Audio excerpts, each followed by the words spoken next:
সবাইকে সাদর আমন্ত্রণ চ্যানেল 24 এর সাপ্তাহিক নিয়মিত আয়োজন DBL Pharma presents health guide my mentor অনুষ্ঠানে।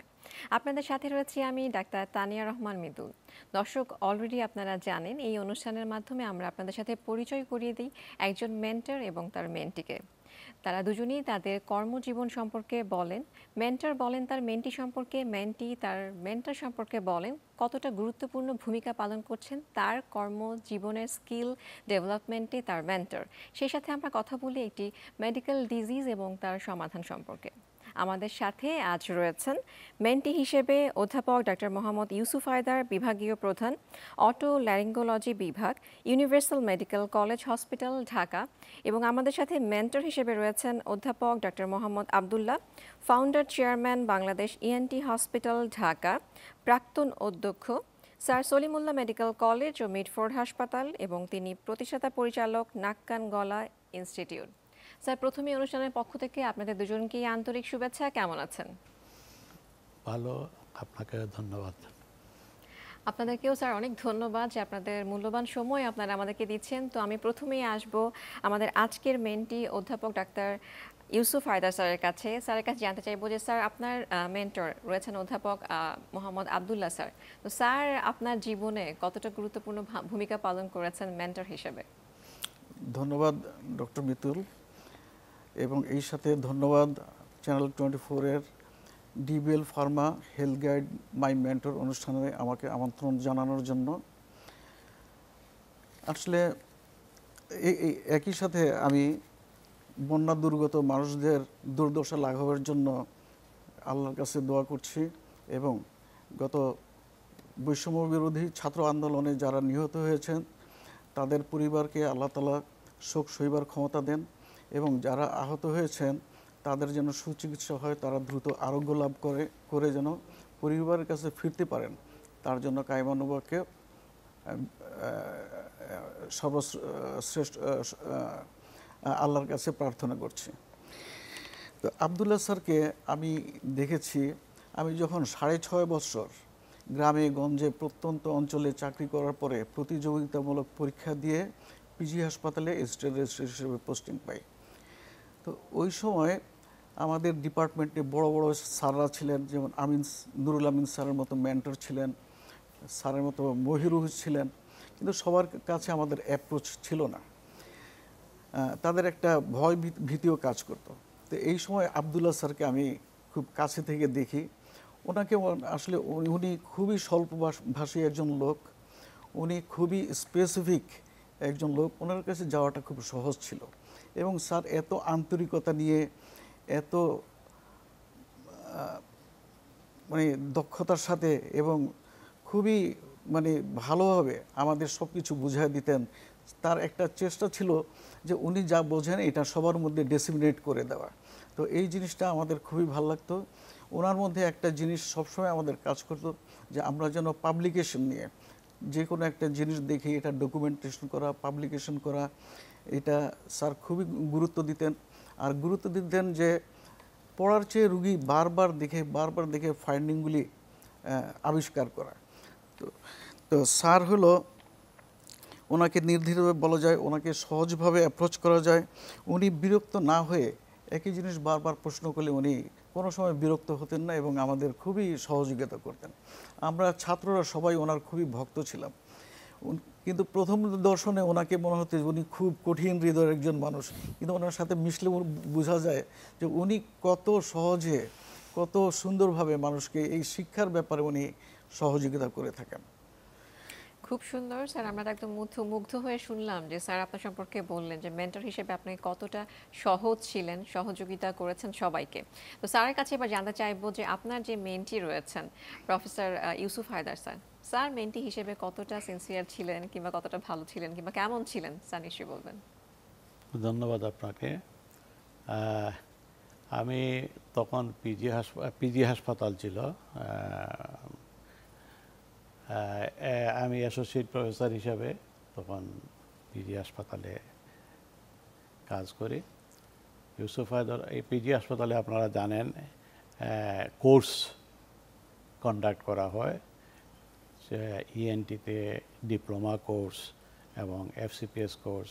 তো তখন MS কোর্স শুরু হয় নাই, পরে MS কোর্স শুরু হয়েছে।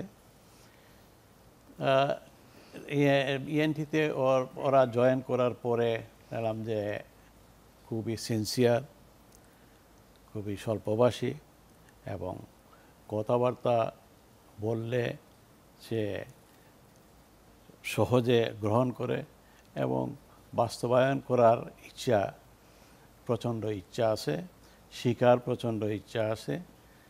সুতরাং যারা শিখতে চায় তাদেরকে শেখানো সহজ, জানার আগ্রহ যার আছে তাকে জানানো সহজ, যে কথা বুঝে এবং যে ফলো করে তাকে সাহায্য করা সহজ। সুতরাং এই সব গুণাবলীগুলা ইউসুফের মধ্যে ছিল, যার কারণে ইউসুফ এর সাথে আমি কাজ করতে স্বাচ্ছন্দ্য বোধ করেছি এবং ইউসুফও নিশ্চয়ই আমার সাথে কাজ করতে স্বাচ্ছন্দ্য বোধ করেছে। খুব সুন্দর স্যার। আমরা আজকে একটি ডিজিজ সম্পর্কে, মেডিকেল ওরিয়েন্টেড ডিজিজ সম্পর্কে আমরা কথা বলবো বধিরতা এবং তার আধুনিক চিকিৎসা নিয়ে। তো প্রথমে আমি অধ্যাপক ইউসুফ হায়দার স্যারের কাছে জানতে চাইবো, যে স্যার আমরা বলছি বধিরতা, তো সাধারণ মানুষের উপযোগী করে কি বলবেন যে কখন বলবো বধিরতা, কি কি কারণে এই বধিরতা হতে পারে? বধিরতা বলতে আমরা বুঝি কানে কম শোনা, সেটা যে কোনো কারণেই হোক। তো একটা মানুষকে জিজ্ঞেস করলে সে কম শোনে, অথবা বাচ্চাদের ক্ষেত্রে বাবা মা এটা প্রথম খেয়াল করে থাকেন যে আমার বাচ্চা ডাকলে শোনে না, বা টিভি দেখতে গেলে ভলিউম বাড়ায় দেয়, অথবা মনে হয় সে অমনোযোগী। তো তারপরে আমরা রোগীর হিস্ট্রি নেই, রোগীকে এক্সামিনেশন করে এগুলি করে আমরা বুঝতে পারি। কিন্তু তারপরেও রোগী কতগুলি স্পেসিফিক কন্ডিশন থাকে, যেমন জন্মগত বধিরতা কিনা, নাকি এটা জন্মের পরে হয়েছে। এটা আমাদের মা তার গর্ভে সন্তান থাকা অবস্থায় আমাদের জানতে, সেইকালীন মায়ের কি অবস্থা ছিল, মা টর্চার টিকাগুলি ঠিকমতো নিয়েছেন কিনা, ওই সময় পেটে কোনো আঘাত পেয়েছিলেন কিনা, কোনো ড্রাগ এডিক্ট ছিলেন কিনা, কোনো মানে ড্রাগের কোনো ব্যাড হিস্ট্রি ছিল কিনা, অ্যালকোহলিজম ছিল কিনা, সিগারেট স্মোকিং এই সমস্ত করতেন কিনা। তো এই সমস্ত জিনিসগুলি, হিস্ট্রিগুলি আমাদের ভালোভাবে নিতে হয়। তারপরে আমরা অন্যান্য কারণগুলি আমরা খুঁজে পাই, যেমন কানে শোনার জন্য আপার রেসপিরেটরি ট্র্যাক্ট ইনফেকশন, এটা খুবই কমন। সাধারণ কারণের মধ্যে যেগুলি, সেগুলি আমরা পাই যে কানে ওয়াক্স, কানে খোল, ইমপ্যাক্টেড খোল থাকলে সেটাও কানে কম শোনার কারণে হয়, কানে আঘাতজনিত কারণে হয়, এবং অন্যান্য অনেক কারণে, মিডল ইয়ার ডিজিজের কারণে, কানের পর্দা ফুটো হয়ে গেলে, অসিকুলার চেন যদি ডিসরাপশন থাকে, এই সমস্ত জিনিসগুলি আমরা, কারণগুলি আমরা রোগীর হিস্ট্রি নিয়ে এবং এক্সামিনেশন করে আমরা এগুলি ডায়াগনোসিস করতে পারি, এবং ডায়াগনোসিসের উপরে ভিত্তি করে তার পরবর্তী চিকিৎসার স্টেপটা আমরা শুরু করতে পারি। খুব সুন্দর। আমি আসবো অধ্যাপক আব্দুল্লাহ স্যারের কাছে। স্যারের কাছে জানতে চাইবো যে স্যার আমরা শুনলাম যে এতগুলো কারণ রয়েছে এবং বধিরতা হচ্ছে এইসব কারণে। আমরা সবসময় বলি যে প্রতিরোধ করাটাই আমাদের মূল লক্ষ্য, prevention is better than cure. তো সেগুলোকে প্রতিরোধ করা সম্ভব?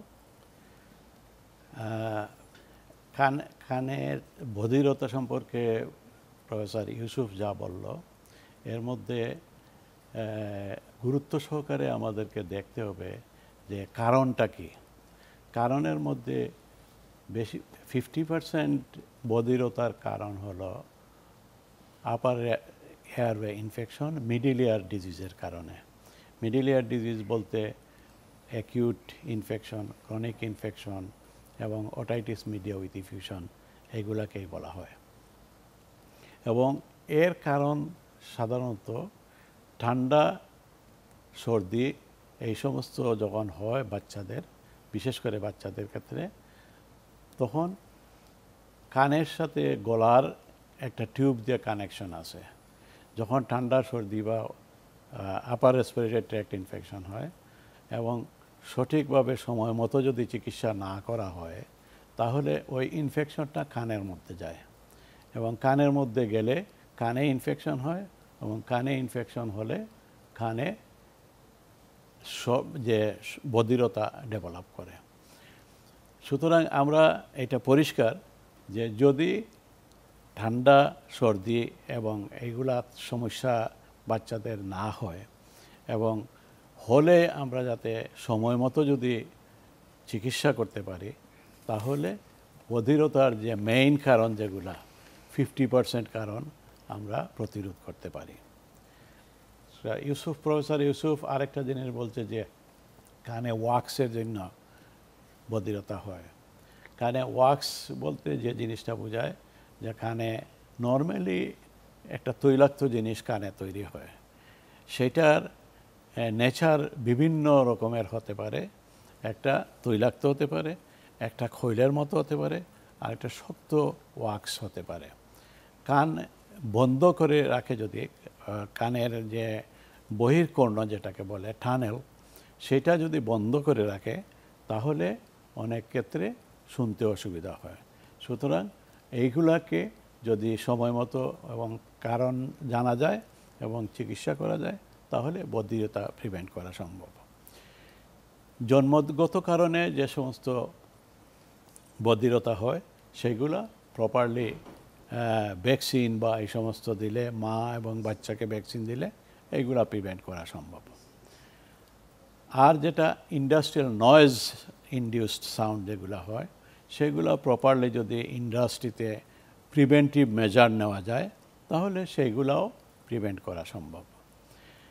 এই পরিপ্রেক্ষিতে আমি একটা বিষয়ে বলা প্রয়োজন মনে করি যে প্রিভেনশন অফ ডেফনেস এর জন্য সাউথ ইস্ট এশিয়া রিজনে একটা প্রোগ্রাম WHO স্পন্সর্ড শুরু হয় 2002 সাল থেকে, এবং এটার যে রিজনাল মিটিংগুলো, সাউথ ইস্ট এশিয়া রিজনের মিটিংগুলো, বেশিরভাগ মিটিংয়ে আমরা জয়েন করতে পারছিলাম।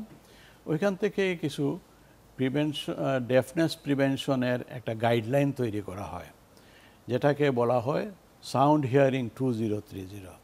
অর্থাৎ এক্সিস্টিং যে এখন 10%-এর মতো ডেফনেস আছে, এই ডেফনেসের যে এক্সিস্টিং ডেফনেস আছে এইটার 90% কমানোর জন্য একটা প্রোগ্রাম 2030-এর ভিতরে, এইটাই সাউন্ড হিয়ারিং 2030 প্রোগ্রাম। এবং এই প্রোগ্রামে বাস্তবায়নের জন্য প্রত্যেকটা সাউথ ইস্ট এশিয়া রিজনের কান্ট্রিগুলোতে ইনস্টিটিউশনাল ডেভেলপমেন্টের প্রস্তাব রাখা হয়।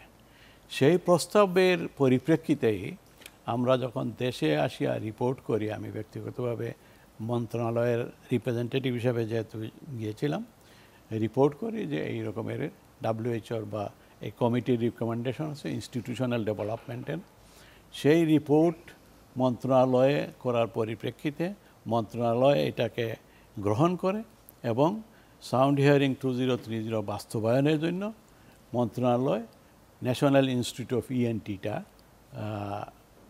একনেকে পাশ হওয়ার পরে এখন বাস্তবায়িত হয়েছে। এইটাকে উদ্দেশ্য করে এই সাউন্ড হিয়ারিং 2030-কে বাস্তবায়নের জন্য একটা স্ট্র্যাটেজি ডকুমেন্ট। এই পর্যায়ে আমরা ছোট্ট একটি বিরতিতে যাব, এই আলোচনাগুলো আমরা পরে আবার করব। স্যার, আমরা কথা বলছিলাম প্রতিরোধ নিয়ে। আমি বলছিলাম যে ডেফনেস প্রিভেনশনের জন্য একটা স্ট্র্যাটেজি ডকুমেন্ট বাংলাদেশ সরকার তৈরি করেছিল, সেটাতে আমার ইনভলভমেন্ট ছিল এবং সেই প্রোগ্রামটা 5 বছর মেয়াদি প্রোগ্রাম ছিল 2011 থেকে 2016 পর্যন্ত। সেই স্ট্র্যাটেজি ডকুমেন্টে বিস্তারিত প্রোগ্রাম দেওয়া ছিল কি কি করলে এই বধিরতা 90% কমানো যাবে 2030-এর ভিতরে। আমরা এটাতে শুরুও করেছিলাম, কিন্তু দুর্ভাগ্যবশত আমরা এটা আলোর মুখ দেখে নাই। সামান্য কিছু শুধু ENT ইনস্টিটিউটটাই ডেভেলপ হয়েছে। ENT ইনস্টিটিউট যে উদ্দেশ্যে তৈরি করা হয়েছে প্রিভেনশন অফ ডেফনেসের ব্যাপারে খুব বেশি কোনো অগ্রগতি আমরা দেখতে পাই নাই। ধন্যবাদ স্যারকে। আমরা তো জানলাম যে অলরেডি আসলে প্রিভেনশনে অনেক কাজ চলছিল এবং ভবিষ্যতে আরও অনেক কাজ হবে। তো আমি আসবো অধ্যাপক ইউসুফ হায়দার স্যারের কাছে জানতে চাইবো, স্যার আমরা তো প্রিভেনশন জানলাম, এখন যাদের হয়ে গেছে তাদের আসলে ম্যানেজমেন্ট ট্রিটমেন্টটা কি হবে? ধন্যবাদ। যাদের অলরেডি রোগ হয়ে গেছে, তো তাদের প্রথম হলো আমাদের ডায়াগনোসিস করা, রোগীকে এক্সামিনেশন করা, ডায়াগনোসিস করা। এখন অনেক কারণে কানে বধিরতা হতে পারে, যেমন সিম্পল ওয়াক্সের জন্য হতে পারে, ইমপ্যাক্টেড ওয়াক্স, অটোমাইকোসিস। এটা আমরা কানটা পরিষ্কার করে দিলেই রোগী আবার শুনতে পাবে। বাট রোগীদের আমরা অলওয়েজ একটা কথা বলি যে কান পরিষ্কার করবেন না, কান খোঁচাবেন না, কারণ এতে হয় কি কানের যে ইপিথিলিয়ামগুলি আছে এগুলি খুবই নাজুক। এই ইপিথিলিয়ামটা উঠে গেলে ভিতর থেকে নার্ভগুলি এক্সপোজড হয়ে যায়, সোয়েট গ্ল্যান্ডের মুখগুলি খুলে যায়, ওয়াক্স তৈরি হওয়ার যে গ্ল্যান্ড আছে ওগুলি খুলে যায়, এতেও ইচিংটা বেশি হয়, রোগী আরও বেশি চুলকায়, আরও বেশি কান খোঁচায়, আরও বেশি এই সমস্ত ধুলাবালি এবং ওয়াক্স এগুলি জমা হয়ে যায়। সুতরাং 1 নম্বর আমরা রোগীকে বলবো কান খোঁচাবেন না, কান পরিষ্কার করবেন না। 2 নম্বর আমরা অন্যান্য কারণগুলি খুঁজে পেতে হবে, যেমন তার যদি কানের পর্দা ফুটা থাকে, কানের পর্দার পিছনে পানি জমে থাকে, ইনফেকশন হয়ে থাকে, ইনফেকশন আপার রেসপিরেটরি ট্র্যাক্ট ইনফেকশনের কারণে যদি হয়, ইউসিশন টিউব ব্লক থাকে, অথবা স্টেপিস যদি ফিক্সড হয়ে যায়, এই সমস্ত জিনিসের আমাদের স্পেসিফিক চিকিৎসা দিতে হবে। আর রোগীকে সবসময় আপার রেসপিরেটরি ট্র্যাক্ট ইনফেকশন যেন না হয় এই ব্যাপারে রোগীকে সচেতন করে তুলতে হবে। একটা কথা সবসময় আমাদের মনীষীরা বলে গেছেন যে আমাদের একটা শিক্ষিত মা দাও, আমি তোমাদের একটা শিক্ষিত জাতি দিব। তো আমাদের মায়েদের শিক্ষিত করা উচিত। কিভাবে? আমরা অনেক সময়, আমি গ্রামে গঞ্জে দীর্ঘ প্রায় 7 বছরের মতো ছিলাম, অনেক রোগী আমাদের কাছে আসে আমার বাচ্চার কান পেকেছে। তো আমি জিজ্ঞেস করতাম আপনার কি মনে হয় কী কারণে? বলে যে কানে পানি গিয়ে কান পেকেছে। তো কানে পানি গিয়ে যদি কান পাকার ক্ষমতাই থাকতো তাহলে পৃথিবীর সব বাচ্চার কান পাকতো, কারণ সব বাচ্চাকেই জন্মের পরে গোসল করানো হয় এবং কানের এক্সটার্নাল অডিটরি ক্যানেল দিয়ে কানে পানি যায়। সুতরাং আমাদের যেই চামড়া টিম্প্যানিক মেমব্রেনের একই চামড়া, সুতরাং ওইটা এই পানি গিয়ে কান নষ্ট করতে পারে না যদি না আগে থেকেই কানের পর্দা ফুটা থাকে। তো এই ক্ষেত্রে নাকটা হইল একমাত্র সোর্স। নাকে যদি নাকের মাধ্যমে ইউসিশন টিউব দিয়ে বাচ্চাকে যদি শোয়া দুধ খাওয়ায়, তাহলে ইউসিশন টিউব দিয়ে দুধ মিডল ইয়ারে গিয়ে বসে থাকে। এইখানে দুধটা হলো very good media for bacterial growth.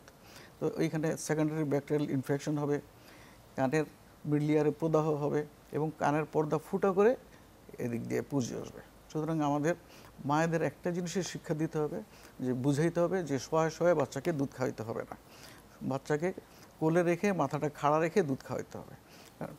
খুব সুন্দর বলেছেন স্যার। অনুষ্ঠানের একদম শেষ পর্যায়ে চলে এসেছি আমরা, তো পরিশেষে স্যারের কাছে জিজ্ঞাসা করবো যে একদম শেষ পর্যায়ে এসে দর্শকদের উদ্দেশ্যে স্যার নিশ্চয়ই কিছু বলবেন। বলবো যে আমাদেরকে প্রিভেনশনের দিকে নজর দিতে হবে, চিকিৎসার চেয়ে prevention, always there is a proper prevention is better than cure. তো আমরা প্রিভেনশনের জন্য যে প্রোগ্রামটা বাংলাদেশে আমরা শুরু করেছি, সেই প্রোগ্রামটা যাতে বাস্তবায়িত হয়, যে ইনস্টিটিউটটা অফিসিয়ালি দায়িত্বপ্রাপ্ত, এটা সরকারিভাবে এই ইএনটি ইনস্টিটিউট কিন্তু দায়িত্বপ্রাপ্ত প্রিভেনশন অফ ডেফনেসের জন্য। তো আমি আশা করব সেই দায়িত্বপ্রাপ্ত ইনস্টিটিউট তার ডিজি হেলথ এবং মন্ত্রণালয় কনসার্নড সবার সাথে আলোচনা করে সেই প্রিভেনশনটা বাস্তবায়ন করবে, যেটা WHO রিকমেন্ডেশন সাউন্ড হিয়ারিং 2030 2030-এর ভিতরে এক্সিস্টিং যে হিয়ারিং লস আছে সেটা 90% কমাবে। অনেক ধন্যবাদ স্যার আপনাদেরকে। আশা করছি আজকের আলোচনা থেকে দর্শকরা উপকৃত হয়েছেন এবং সচেতন হবেন। ধন্যবাদ আপনাকে। শুধু দর্শক, আমরা যেটা বুঝলাম যে বধিরতা মানেই জীবনের শেষ নয়, বধিরতারও আধুনিক চিকিৎসা রয়েছে, আমাদের দেশেই রয়েছে। তাই চিকিৎসা নিয়ে সুস্থ সুন্দর জীবন পাবে প্রতিটি শিশু, সেই আশাবাদ ব্যক্ত করে বিদায় নিচ্ছি DBL Pharma presents health guide my mentor থেকে। আবারও দেখা হবে নতুন কোনো স্বাস্থ্যের তথ্য নিয়ে। সেই পর্যন্ত সবাই খুব ভালো থাকুন, চ্যানেল 24 এর সাথেই থাকুন।